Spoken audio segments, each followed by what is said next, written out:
రాష్ట్ర వ్యాప్తంగా ప్రస్తుతం హాట్ చర్చ ఏమిటంటే పులివెందుల జడ్పీటీసీ ఎన్నిక.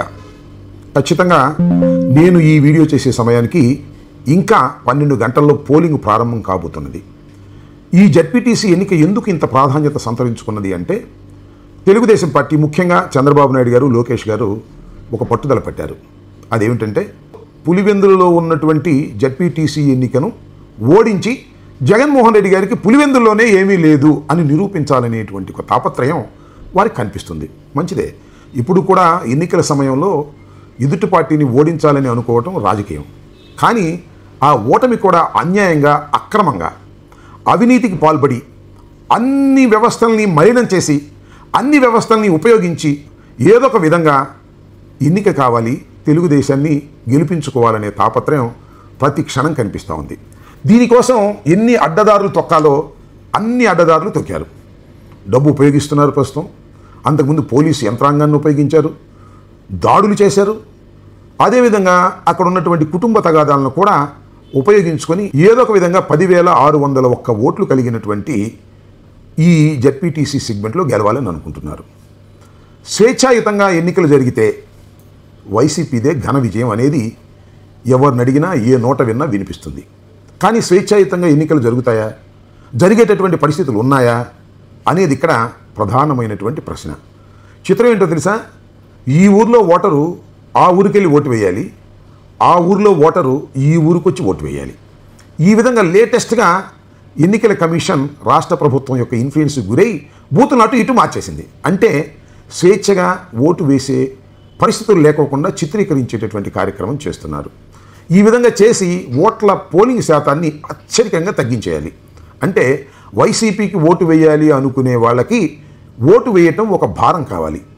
4 కిలోమీటర్లు వెళ్ళి ఓటు వేయటం కంటే కాముగా కూర్చోవటం బెటరు అనేటువంటి భావన కలగాలి. ఒకవేళ ఈ 4 కిలోమీటర్లు నడిచి వెళితే మధ్యలో అనేకమైన అడ్డంకులను సృష్టించాలి. అది తెలుగుదేశం కార్యకర్తలతోనో లేక పోలీసులతోనో తగాదాలు పడేవో ఏదో ఒక విధంగా పోలింగ్ శాతాన్ని గణనీయంగా తగ్గించి వేసి వైసీపీని ఓడించాలి అనేటువంటి ఒక కుట్ర చాలా స్పష్టంగా అర్థమవుతుంది. ఇది పూర్తిగా ఎస్టాబ్లిష్ కూడా అయిపోయింది. రాష్ట్రంలో పులివెందులలో జగన్మోహన్ రెడ్డి గారు ఎట్టి పరిస్థితుల్లోనూ గెలుస్తారు వైసీపీ. అదేమిటి? ఖచ్చితంగా ఎన్నికలు స్వేచ్ఛగా జరిగితే, స్వేచ్ఛగా జరగకపోతే గెలవకపోవచ్చు అనేటువంటి అభిప్రాయాలు ఎక్కడైనా వెలువడుతున్నాయి. దీన్ని బట్టి అర్థమవుతుంది ఏంటంటే చంద్రబాబు నాయుడు గారు అన్ని విధాల మలినం చేసి రాష్ట్రంలో ఉన్నటువంటి వ్యవస్థలన్నింటినీ కూడా ఉపయోగించుకొని గెలవాలనేటువంటి తాపత్రయం. గెలిచి ఏం సాధిస్తారంటారు? నాకు అర్థం కాలేదు. గెలిచి మీరు ఏమైనా సాధించగలుగుతారా? జగన్మోహన్ రెడ్డి గారి పని ఇంతటితో అయిపోయిందని ప్రజలు అనుకుంటారా? అసలు మీరు గెలుస్తారా? రేపు ఉదయం 7 గంటలకు ప్రారంభమయ్యేటటువంటి ఈ ఎన్నిక ఏ విధంగా జరుగుతుంది? ఇదే రాష్ట్ర వ్యాప్తంగా అందరూ తెలుసుకుంటున్నటువంటి అంశం. కేవలం ఒక జడ్పీటీసీ, అది కూడా 10,601 ఓట్లు కలిగినటువంటి జడ్పీటీసీ గురించి ఎన్ని కోట్లు ఖర్చు పెడుతున్నారండి చంద్రబాబు నాయుడు గారు, లోకేష్ గారు? కోటాను కోట్ల రూపాయలు ఖర్చు పెట్టి ఏదో ఒక విధంగా పులివెందుల జడ్పీటీసీని తెలుగుదేశం గెలుచుకుని రాష్ట్రంలో జగన్మోహన్ రెడ్డి గారు పని అయిపోయింది అని అనిపించాలని కదా మీ ప్రయత్నం. ఇప్పుడు ఏమనుకుంటున్నారు జనం? చంద్రబాబు నాయుడు గారు పని అయిపోయింది, కూటమి ప్రభుత్వం పని అయిపోయింది. దానికి ఉదాహరణలు కనిపిస్తున్నాయి, తార్కాణాలు కనిపిస్తున్నాయి. అదేమిటంటే జగన్మోహన్ రెడ్డి గారు ఎక్కడికి వెళ్ళినా లక్షలాది ప్రజలు వస్తున్నారు. ఒకటి. రెండవది, ప్రతి సంక్షేమ కార్యక్రమం అమలులోనూ చేసినంతవరకు అన్ని అబద్ధాలు, క్రమం లేకోకుండా చేయటం. ఫ్రీ బస్సు అన్నారు, కేవలం 2-3 బస్సుల్లోనే మాత్రమే అవకాశం ఇచ్చారు, మొత్తంగా ఎగ్గొట్టేశారు. ఇలా ఒకటి కాదు, అమలు చేసినటువంటి కొన్ని పథకాలు కూడా అరకొరగానే అమలు చేయటం వల్ల చంద్రబాబు నాయుడు గారి పని, కూటమి ప్రభుత్వం పని అయిపోయిందని 14 మాసాల్లోనే రాష్ట్ర ప్రజానీకం అనుకుంటుంటే ఏదో ఒక విధంగా పులివెందు జడ్పీటీసీని గెలుచుకొని జగన్మోహన్ రెడ్డి గారి పని అయిపోయిందని అనిపించాలనే తాపత్రయం మాత్రమే వారిలో కనిపిస్తూ ఉన్నది. రాష్ట్రంలో ఎన్ని జడ్పీటీసీ ఎన్నికలు ఉన్నాయండి? కేవలం పులివెందుల ఒంటిమిట్టనే ఎందుకు ఎన్నికల కమిషన్ ప్రకటించింది? ఇది కూడా కుట్రలో భాగమే కదా. కాబట్టి అటు చేసి ఇటు చేసి ఎటు చేసినా మీరు రేపు ఒకవేళ పొరపాటున, నాకు తెలిసి గెలిచే అవకాశమే లేదు తెలుగుదేశం, ఒకవేళ పొరపాటున గెలిచినా అది గెలిపే కాదనేటువంటి భావన కలుగుతుంది.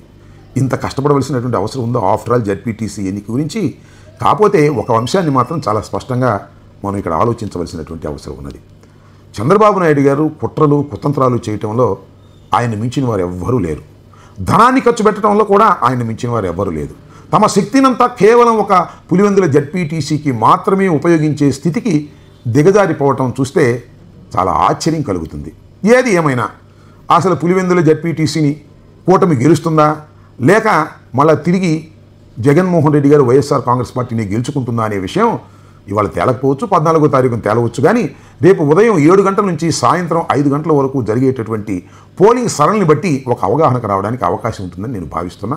నిజం చెప్పాలంటే పులివెందుల ఎన్నిక యునానిమస్గా వదిలేయాలి చంద్రబాబు నాయుడు గారు. కారణం ఏంటంటే అక్కడ నిలబడుతున్నటువంటి వ్యక్తి చనిపోయినటువంటి జడ్పీటీసీ కుమారుడు, కాబట్టి యునానిమస్గా వదిలేయాలి. సరే, ఆ జ్ఞానం ఎలాగూ లేకపోయినా దీన్ని ఒక వ్యూహాత్మకంగా దీన్ని ఏదో ఒక విధంగా గెలిచి జగన్మోహన్ రెడ్డి గారి పని అయిపోయింది రాష్ట్రంలో నిరూపించాలని పడుతున్న తాపత్రయానికి చంద్రబాబు నాయుడు గారు దిగజారిపోవటాన్ని చూస్తే చంద్రబాబు నాయుడు గారి పతనం ప్రారంభమైందనేది చాలా స్పష్టంగా అర్థమవుతుంది.